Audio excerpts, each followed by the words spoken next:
Thanks for singing along with me.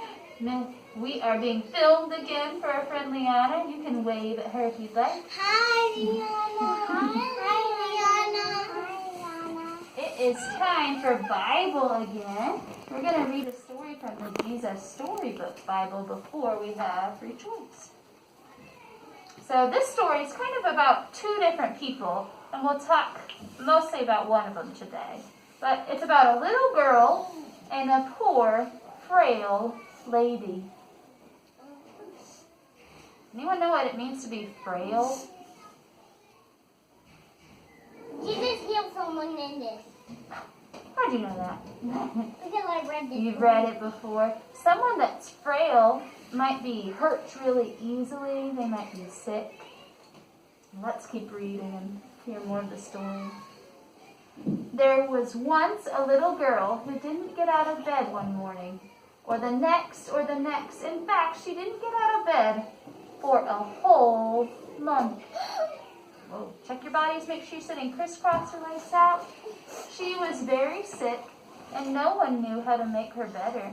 Can you imagine if you were at home sick for about 30 days? Whoa. I was sick, so I can't come to school. I would miss you. Actually, I was sick, so I can't come to school. Oh no, I would miss you guys too much. Jairus was her daddy, and he loved her. One day he was sitting by her bed, holding her hand, wishing there was something he could... I know! He jumped onto his feet, put on his coat, kissed his daughter, and ran down the steps, past the servants and out of the house, through the gates, along the road, into the town, up the steps, and into the temple. Jesus!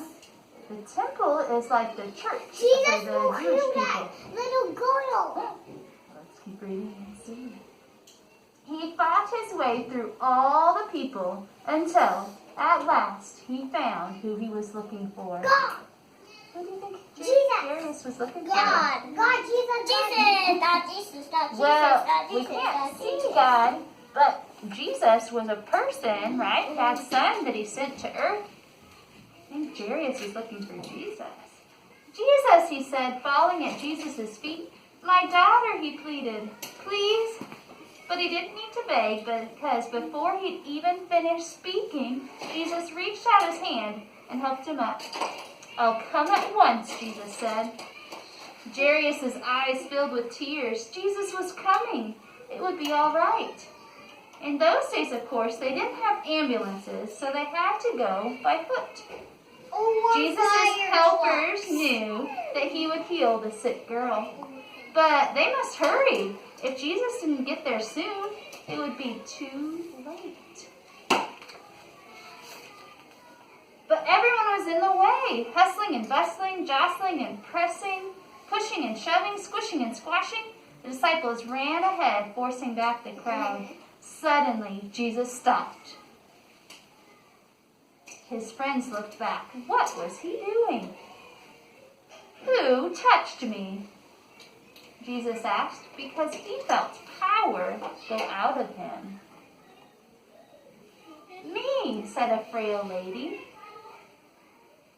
looking down at the ground because she was ashamed. The poor lady had been sick for 12 years, and she had to get well. She knew if she only touched Jesus' coat, she would be healed. So she touched his coat and instantly was made well. The frail lady was healed. We don't have time, Jesus' friend said.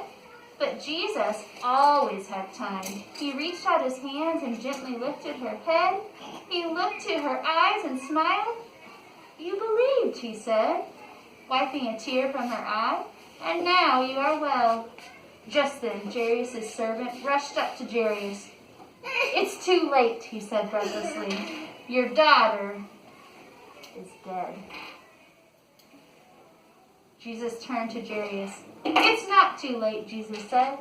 Trust me. We're going to stop the story right there and find out what happens at another time. Okay. You guys can tell Liana bye.